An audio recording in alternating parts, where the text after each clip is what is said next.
Olá, sejam bem-vindos a mais um episódio. Nessa temporada a gente vai falar de sustentabilidade. Hoje a conversa é com o Felipe Álvares, diretor de sustentabilidade da Ubra Bio, que vive a transição energética pelo lado de quem faz a conta, do biodiesel ao SAF. Meu papel aqui hoje é entregar na sua mão e deixar você contar um pouco aí desse processo, dessa transição e do seu papel. Obrigado, Vitor, pelo convite. Obrigado a todos que estão nos assistindo. Bom, como brasileiro, eu tenho muito orgulho de representar o universo de biocombustíveis, principalmente o biodiesel. A gente sabe que o mundo precisa realizar a transição energética. Não é mais uma pauta de ambientalista, uma pauta de conservacionista, é uma pauta de negócios. E o Brasil tem condição de fornecer o combustível sustentável para o mundo. E é por isso que a Ubra Bio se posiciona de forma estratégica, fazendo esse advocacy dos biocombustíveis brasileiros, tanto aqui dentro do Brasil, como principalmente fora do Brasil, porque a gente tem aí um potencial enorme de exportar os nossos biocombustíveis, haja vista a necessidade global dessa transição energética. Eu acho que o público não sabe a capacidade que a gente tem de liderar o mercado.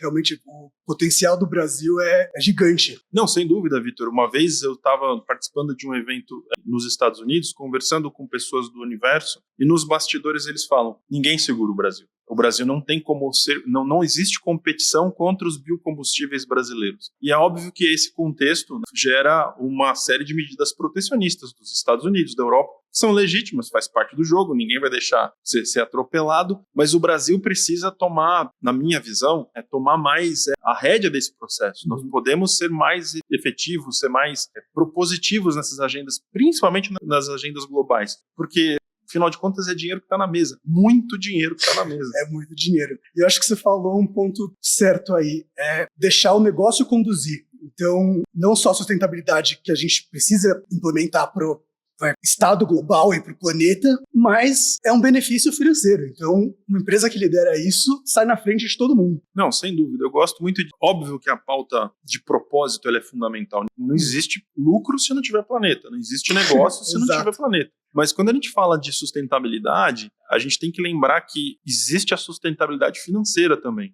Eu tenho uma frase que eu gosto muito de falar, que a pessoa fala, ESG é coisa de abraçador de árvore, ESG é coisa de gente maluca. Eu gosto de dizer que ESG é sobre grana. Se a gente não tratar a sustentabilidade como uma pauta de negócios, a gente vai ficar para trás. Principalmente a gente, eu falo a gente, estou falando do Brasil, porque o Brasil tem potencial para transformar tudo que a gente tem tecnologia, a gente tem gente competente, a gente tem ciência e a gente tem uma dimensão continental, a gente tem terra para plantar o que a gente quiser. E tudo isso pode ser transformado em resultado financeiro para as diversas camadas. Não só para o produtor rural, obviamente, que está na ponta, mas para o desenvolvedor de tecnologia, para os bancos que estão emprestando dinheiro e estão alocando sua carteira de créditos em projetos que potencialmente vão gerar muito resultado, para a geração de emprego e renda. O plantio da soja no Brasil gera milhares e milhares de empregos, para a agricultura familiar também. Enfim, a pauta de biocombustíveis e transição energética, ela reúne o propósito com a grana. E isso que me faz ficar tão encantado com essa pauta como eu sou. Eu acho que esse termo é sobre grana vai substituir o ESG na minha cabeça de agora em diante. Porque não só, é o que você falou, tem essa conotação de abraçador de árvore. ESG é uma palavra que eu fujo quando eu falo de sustentabilidade. Mas, olhando com essa outra perspectiva, um dos objetivos aqui dessa conversa é justamente isso, é desmitificar esse olhar que tem no mercado. Eu acho que vale a pena a gente falar da aviação, que acho que foi a primeira indústria realmente, vale a pena a gente falar da aviação, e nesse tópico a você é um expert aí, queria saber a sua opinião. Claro, Vitor. Bom, eu trabalhei muitos anos no setor aéreo, praticamente 4 anos, e na Ubra Bio, né? A Ubra Bio não defende somente a pauta do biodiesel, mas também a do bioquerosene, que internacionalmente a gente chama de SAF, que é o Sustainable Aviation Fuel, que é a menina dos olhos de todo produtor de combustível avançado no mundo, porque olhando para a questão do negócio, o prêmio de preço do SAF é altíssimo. Então, assim, tem muito dinheiro aí, então tem muita indústria interessada. Japoneses estão interessados, europeus estão interessados, a China está começando a entrar nisso e, obviamente, os Estados Unidos já está há muito tempo interessado nisso. Tem um dilema no combustível da aviação, que o combustível tradicional da aviação, ou como a gente fala no mercado, o jet fuel, ele precisa cumprir uma série de requisitos de qualidade. Você imagina, se você tem um carro e abastece o seu carro com uma gasolina batizada, o pior que vai te acontecer é você ficar na estrada. Você imagina o que acontece se você colocar um combustível ruim num avião, né? A escala é um pouco diferente, Ninguém né? quer que isso aconteça. Então, a regulação internacional sobre a qualidade do combustível de aviação é fortíssima. Então, para você ter um biocombustível de aviação, ou um SAF, você precisa garantir que esse biocombustível atenda os mesmos requisitos de segurança que o jet fuel tradicional atende. E porque é uma coisa nova, que a escala ainda não é global, isso faz com que o preço do biocombustível de aviação chegue até 7 vezes mais do que o preço de um combustível tradicional. Aí você imagina que, em média, de 25% a 40% do custo operacional de uma companhia aérea é o combustível. No Brasil, isso chega perto dos 40%, da Azul, Gol e Latam. Não tem diferença, todo mundo está jogando no mesmo campo. Se você multiplica esse custo por 7, você quebra a empresa. A empresa não tem nem como repassar esse custo para o cliente final. Então, existem oportunidades aí na cadeia de produção de biocombustível para aviação, de insights tecnológicos, escalabilidade para esse preço cair. Se a gente for capaz de fazer o preço do combustível de aviação sustentável ficar mais próximo do preço do combustível tradicional de aviação, a gente vai destravar esse mercado. E o Brasil, assim como o biodiesel, o Brasil tem uma capacidade de ser o grande fornecedor de combustível sustentável de aviação para o mundo inteiro. E para chegar nisso, o que você acha que é o caminho? Como que a gente começa? Dar o primeiro passo? O Brasil tem algumas lições de casa para serem feitas, né? A gente tem a terra, a gente tem a biomassa, ou como dizem nos mercados internacionais, a gente tem o feedstock, pode ser soja, milho, cana-de-açúcar, resíduos agrícolas em geral, óleo de cozinha usado, ou seja, não faltam oportunidades para a gente produzir biocombustível aqui. O problema aqui é que o CAPEX, né, o capital que você tem que colocar nisso é altíssimo, e o investidor internacional olha para o Brasil com certa desconfiança, porque a nossa moeda é fraca frente ao dólar e existe um risco institucional relativamente alto percebido por esses investidores. O Brasil tem feito a lição de casa. A gente lançou a Lei do Combustível do Futuro há um tempo atrás, há uns 2025, e recentemente o novo ministro do Meio Ambiente, João Paulo Capobianco, fez uma fala na Bolsa de Valores de São Paulo, dizendo questão de transição energética e biocombustíveis e mercado de carbono não é mais uma pauta ambiental, é uma pauta de negócios. E o Brasil está estruturando linhas de financiamento que hoje somam perto de 24 bilhões de reais para que empresários possam acessar essas linhas para fazer negócios sustentáveis, desde o carbono até me fugiu a palavra agora, a adaptação de frota. Então você quer transformar sua frota em biometano, quer fazer uma frota elétrica, você pode acessar essas linhas de financiamento. Então acho que essa movimentação do Brasil de construir um arcabouço institucional para que o investidor estrangeiro veja, não, o governo está entrando junto, está pondo capital junto, então, quando eu entrar lá, eu não vou tomar o risco sozinho. Já tem grana na mesa. Traz essa outra cortina de segurança, né? Exato. Que é o que a gente precisa. Acho que o Brasil está indexado um dos piores países para investir, para fazer negócio. E isso é uma coisa que a gente tem que mudar, não só para sustentabilidade, mas em geral. Em geral. O business as usual do agro, por exemplo, hoje, o agro brasileiro está extremamente endividado, extremamente alavancado, com as margens cada vez mais pressionadas, principalmente por essas questões geopolíticas. Então, ao mesmo tempo que a gente tem um contexto de risco e ameaça, quem opera no mercado, quem faz negócio, sabe, onde tem risco tem oportunidade. Então, eu enxergo nos biocombustíveis, no mercado de carbono, essa virada de chave. Por mais que a nossa moeda não seja forte frente ao dólar, por mais que a gente tenha dificuldade de atração de capital, apresentando o business as usual para os nossos investidores internacionais, quando a gente bota nessa equação, nessa linha do valuation, o carbono, a transição energética, a percepção muda, começa a ficar interessante. E aí o investidor vai falar, bom, beleza, então eu vou pôr dinheiro aqui, você tem dinheiro aí dentro, você tem um fluxo de caixa maior. Você divide o risco, né? Você divide então, o risco. Não fica só do investidor entrar ali e... É o que você falou, o potencial do valor desse combustível, eu acho que justifica esse custo inicial. Exato. E não só no biocombustível em si, isso está na mesa, está assim, pronto. O Brasil já tem pró-álcool desde a década de 70. A gente sabe fazer a política pública, a gente sabe distribuir o combustível, sabe convencer o público, porque não adianta eu ter um biocombustível muito legal e ele sofrer preconceito. Por exemplo, o biodiesel ainda sofre um preconceito injustificado por parte de muitos usuários, caminhoneiros. O biodiesel entope motor, o biodiesel gera borra.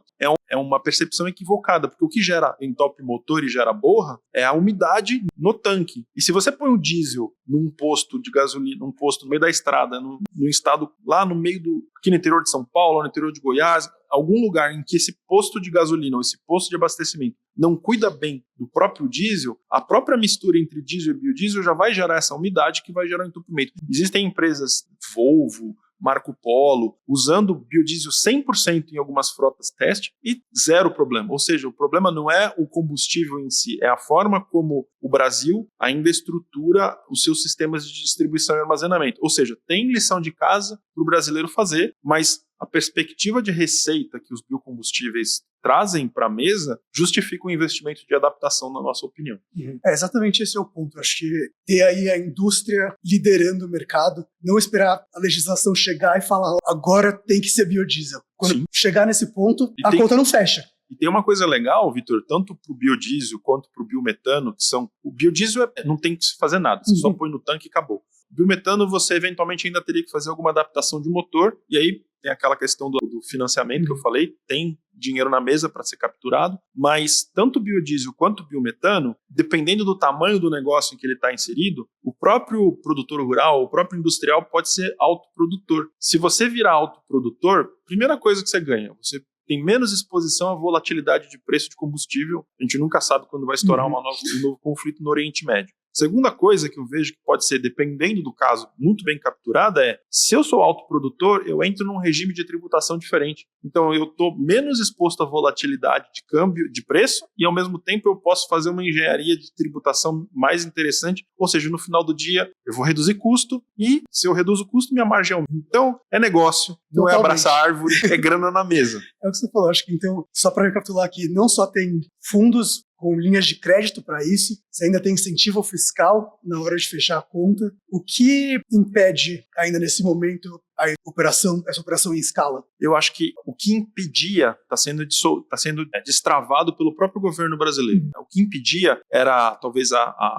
o pace muito lerdo do governo em se posicionar nessa agenda. Mas assim como todo biocombustíveis, apesar de não ser algo recente no Brasil, o entendimento de que isso pode gerar muito resultado financeiro para o país, já vem sendo discutido de forma muito qualificada no Ministério de Minas e Energia, no Ministério da Fazenda, e eu acho que a gente chegou num ponto de maturidade em que as coisas estão acontecendo. A quantidade de dinheiro que o governo está liberando para financiar projetos, os posicionamentos do governo brasileiro em fóruns internacionais demonstram que esse governo entendeu que também está na mão deles fazer esse processo, não só na mão do empresariado, mas que existe aí eu acredito que daqui para frente as coisas vão se destravar. Mas hoje ainda, na nossa visão, a principal trava para o capital estrangeiro chegar aqui, que é o que faria isso sair de uma escala pequena para uma escala global, é a percepção de risco. Então a gente, enquanto país, e também enquanto empresário, individualmente, precisa trabalhar na construção de narrativas lastreadas em fatos e dados que demonstram ao investidor internacional, não, o seu risco aqui está mitigado. E aí eu acho que tem uma oportunidade gigantesca, porque, de novo, a gente está falando de biocombustível, mas tem uma cadeia de valor por trás disso, desde a questão da comunicação, estratégia de marketing, estratégia tecnológica, enfim. Isso abre uma possibilidade para diversos tipos de negócios se encaixarem nessa cadeia e prosperarem em conjunto com o agronegócio brasileiro. Exato, é implementar uma coisa que vai gerar aí um cadeamento gigante no setor da economia. Exato. Né? As vantagens aí são incontáveis. Eu acho que... Pena que não dá pra fazer em inglês, né? Exato, é difícil, você sabe, você conhece. Eu morei 20 anos da minha vida nos Estados Unidos, assim, a minha cabeça trava. Eu fico assim quando tenho que falar espanhol, eu começo a falar inglês. Mas obrigado aí pela cooperação. Olhando para isso, qual o erro que o empresário deve evitar nessa estruturação? Excelente pergunta. Eu acho que o principal erro, o primeiro, é subavaliar esse mercado. Isso é coisa de abraçador de árvore. Esse preconceito pode tirar o empresário de uma grande oportunidade. A segunda erro que ele deve evitar é não fazer uma análise correta de como o meu produto se encaixa nesse contexto, ou o meu produto, ou o meu serviço se encaixa nesse contexto, e como ele pode gerar valor. Se você não tem preconceito, se você parte para uma análise crítica, eu não estou falando de contratação de consultorias caras, assim, o empresário sabe fazer negócio, bate o olho, sente o cheiro do dinheiro ali, aqui tem. Tire suas dúvidas, porque às vezes tem dúvidas que estão ali no meio do caminho que você fala, cara, eu não entendo, na dúvida é melhor não correr o risco. E isso é uma posição genuína, mas, como a gente já falou, onde tem risco tem oportunidade. Então, não despreze a oportunidade que existe na mesa, não só para biocombustíveis, mas dentro do contexto geral de transição energética e o tal do ESG. A política atual do governo Trump provocou esse backlash na agenda de muitos investidores que ainda gostam da agenda, estão tomando um pouco de cuidado para não criar conflito. Porque uma agenda virou uma arena de disputa. Porque medir risco financeiro, todos os bancos já sabem fazer isso muito bem. Mas qual que é o risco associado a mudanças climáticas? Qual que é o risco associado a conflitos sociais, conflitos políticos? O ESG surgiu como uma caixa de ferramentas muito pragmática para dar conta desse tipo de coisa. Ao longo do tempo ele foi expandido e em dado momento a agenda de propósito, e muitas vezes uma agenda que o americano gosta de chamar de ideológica, passou a fazer parte desse ecossistema. Então, e é tudo legítimo, mas para o empresário que está chegando agora, que está olhando para isso, não dê um passo para trás porque os Estados Unidos estão avessos ao termo. Muda o termo. Eu acho que dá para a gente falar do mundo, e os Estados Unidos é um caso à parte agora, e estamos aí na metade do caminho já do mandato do Trump, e as coisas vão mudar. Não tem como não mudar. É engraçado. É um caminho irreversível. É engraçado que o Trump mesmo, né, ele fala contra a agenda de mudanças climáticas, por exemplo, mas ele já entendeu onde estão as oportunidades. E ele investe, né? O dinheiro dele está posicionado. O interesse dele na Groenlândia é por quê? Essa é uma... Ninguém comprova isso, mas essa é a minha leitura, a minha opinião. Navegar nos mares do norte é muito perigoso e muito difícil, porque tem muito gelo. Se os modelos climáticos, e provavelmente a gente está vendo que eles vão se confirmar, se consolidarem nos próximos anos, vai ter menos gelo no Mar do Norte. Ou seja, vai ser mais fácil navegar. Quem controlar as rotas de navegação do Mar do Norte vai ter vantagem competitiva. Caminho mais então, curto, assim, né? De um lado ele critica, do outro lado ele está vendo a oportunidade de negócio e está se mexendo para ocupar esses lugares. Então, assim, óbvio que isso é uma estratégia política, de protecionismo americano, legítimo, cada país tem que cuidar dos seus problemas. E o Brasil também pode capturar essa oportunidade. A gente não tem interesse nenhum no Mar do Norte, mas a gente tem interesse em eventualmente fornecer o biocombustível por navio que vai estar navegando no Mar do Norte, para que a pegada de carbono do transporte desses produtos seja menor. E quem está produzindo esse biocombustível aqui no Brasil vai ganhar dinheiro também, porque a demanda vai aumentar. Vai aumentar. Eu acho uma coisa interessante que você falou, e muita gente não sabe, o termo ESG realmente ele é uma análise de negócio. Foi criado, você falou, numa reunião do Banco Mundial. Sim. Ele foi agregado a essa ideologia, a esses movimentos. Eu acho que nos últimos anos tiveram várias ocasiões aí que a gente chama de greenwashing, que colocou um peso e um olhar negativo, mas o ESG em si não tem nada a ver com essa persona, essa pessoa que quer salvar o planeta. É uma análise do mercado e uma análise de risco. No ESG tem uma grande oportunidade, porque às vezes ele está lá, puxa vida, eu tô aqui ganhando dinheiro, tradando o mercado futuro e eu não estou vendo mais propósito nisso. Você trazer a lógica ESG para dentro das suas análises de investimento, ou seja, eu vou pôr dinheiro, por exemplo, numa tecnologia nascente de motor mais eficiente para queimar o biodiesel de um jeito que vai ser mais eficiente ainda, por exemplo. Existem tecnologias sendo desenvolvidas no Brasil para isso. Eu vou investir meu dinheiro, eu com certeza vou ter um upside potente, porque é uma tecnologia disruptiva, e eu, além de tudo, vou estar financiando uma indústria que está gerando um bem para o mundo. Você tocou um ponto muito importante que eu esqueci de falar quando você me perguntou dos riscos que os empresários devem observar. Cuidado com o greenwashing. O ESG, eu já faço ESG há muitos anos, eu já sou sustentável há muitos anos. Cuidado com isso. Esse discurso precisa ser muito bem construído tecnicamente, porque para você tomar uma multa de 5 milhões de reais, como aconteceu com a Gol recentemente, a Gol não fez nada de errado, a Gol tinha um programa consistente. A Gol escolheu um parceiro que tinha uma comunicação muito agressiva e o mercado entendeu que essa comunicação agressiva poderia estar passando o mercado, né? O universo, esqueci o nome da instituição que, enfim, a Gol foi processada porque a comunicação em relação ao projeto deles de compensação poderia induzir ao erro o consumidor final. Poderia induzir ao erro. Então, às vezes, o empresário, poxa, mas eu já faço isso, eu faço aquilo. Cuidado com a forma que você vai comunicar. Uma coisa que eu aprendi ao longo da minha carreira é, eu sou bom em carbono, em biocombustíveis. Se eu encontro uma questão social, eu não vou fazer nada se eu não conversar com um sociólogo, com um antropólogo. Se você quer comunicar, conversa com quem entende de comunicação. E toma cuidado com o que você vai comunicar, porque uma comunicação mal feita, é aquela velha frase, uma reputação levam-se anos para se construir e segundos para se destruir. E agora eu acho que no universo de redes sociais isso ficou mais explícito ainda. É muito mais rápido, fácil, né? Você simplesmente ser pulverizado do mercado por conta de um posicionamento equivocado. Eu acho que duas coisas que tiro desse ponto. O ESG é o que você falou, o erro é não estudar e não pesquisar e não entender. Se você não entende, tem que buscar quem entender. E não é só colar um selo ali e agora eu sou uma empresa verde. Tem que realmente entender o que isso significa. Certamente. É isso que eu queria trazer, acho que trazer você aqui para poder anunciar o nosso novo evento que a gente está lançando, a Ecofusion vem justamente com esse propósito. A gente quer reunir ali empresários, investidores, decisores para avançar essa pauta sem ter o peso da governança. Porque eu acho que esse é o caminho mais rápido e é onde a gente vai mostrar para o público e para as pessoas e para o consumidor final um resultado palpável. Perfeito. Muito bom. Eu acho que é isso, né? Existem oportunidades de negócio dentro da agenda de sustentabilidade, transição energética, como aqui a gente citou vários, e existiu um espaço em que os diversos atores dessa cadeia de valor podem se encontrar e fazer negócio, e encontrar oportunidades, é algo inovador e disruptivo. Então, vocês estão de parabéns pela iniciativa. Poxa, obrigado. Eu queria agradecer novamente, Felipe, por estar aqui com a gente. Acho que temos vários temas aí que dá para pesquisar mais, entender mais, mas eu espero que tenha sido uma conversa interessante para você. Definitivamente eu aprendi muita coisa e tenho muita coisa para descobrir ainda. Legal, muito obrigado. Obrigado pelo convite. Espero que todos tenham gostado. E é isso aí. Até a próxima. Bom, pessoal, a gente acaba por aqui. Vejo vocês na próxima.